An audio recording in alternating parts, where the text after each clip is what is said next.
Hi guys, I'm Ayush and you're watching my channel Dibbly Dobbly.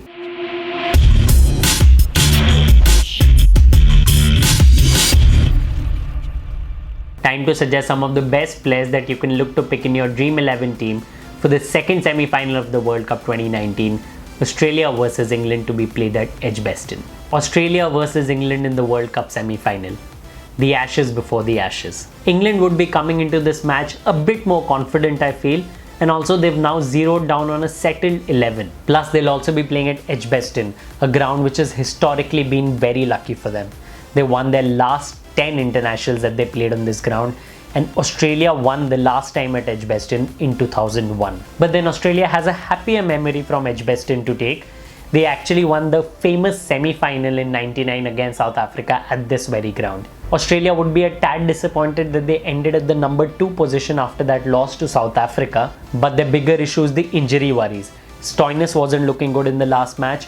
Matthew Wade has just been added to the squad. Peter Handscomb will play his first World Cup match in the semi-final, and Glenn Maxwell has also looked a bit out of touch. With a slightly fidgety middle order, I think England starts favourites in this match. This match will be played at Edgbaston, Birmingham, a ground which came under a lot of debate because of its short boundaries in the India match. But in this match, the pitch will be a more central one, and hence we can expect normal boundaries. There would be some assistance to fast bowlers because there is chances of some rain and hence overcast conditions would be there. It's a good batting pitch. The team that wins the toss would like to bat first and score at least above 280 in a must-win semi-final. Coming to the list of players that you can look to select in your Dream 11 team from this game, here are my suggestions. Among the keepers, I've gone for Peter Handscomb, who I know will be playing his first match in the World Cup in the semi-final, but he will also be batting at 4 and hence would get a considerable number of balls to face, and at the price, he's a good bargain buy. Coming to the batsmen, I've taken a couple of tough calls. I've left out Aaron Finch and Johnny Bairstow for this match. I know both of them are in good form, but Finch showed some vulnerability in the last match against England as well, against quality swing bowling.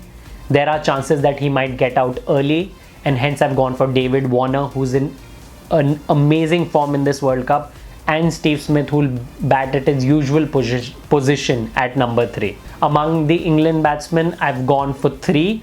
I've gone for Jason Roy, Joe Root, who's had a tremendous World Cup, and I've gone for Morgan because he will bat at number 4 and I expect him to take more responsibility in this must-win game. Coming to the all-rounders, I've only gone for Ben Stokes in this category, who's had a tremendous World Cup, and I expect him to give it his all against a familiar opponent, Australia. Among the bowlers, I've gone for 2 left-armers from Australia because England has a known vulnerability against left-armers. Mitchell Starc and Jason Behrendorff are my 2 options. They would be really effective, especially if the ball swings early in the morning. I've also gone for Nathan Lyon from Australia, who's bowled really well in the middle overs till now, and that's a phase where he can take wickets, especially if Australia bowls second. From England, the only bowler I've gone for in this category is Chris Woakes. He has opened the bowling really well in the past 2 matches and also bowled considerably well at the death, especially since Jofra Archer has tapered a bit in the past 3-4 matches. Now that Woakes will also bat at 7, he can score some handy runs too. Coming to the captain of the team, I'd like to go for David Warner as the captain. He's been in brilliant form throughout this World Cup. He has a very good record against England, and in a big game like the semi-final, I expect him to perform at his highest level. As the vice captain, I'd like to go for Ben Stokes, who has been scoring a lot of runs in the middle overs. He would also bowl at least 5 to 6 overs with the ball, and that is where he can take a couple of wickets as well.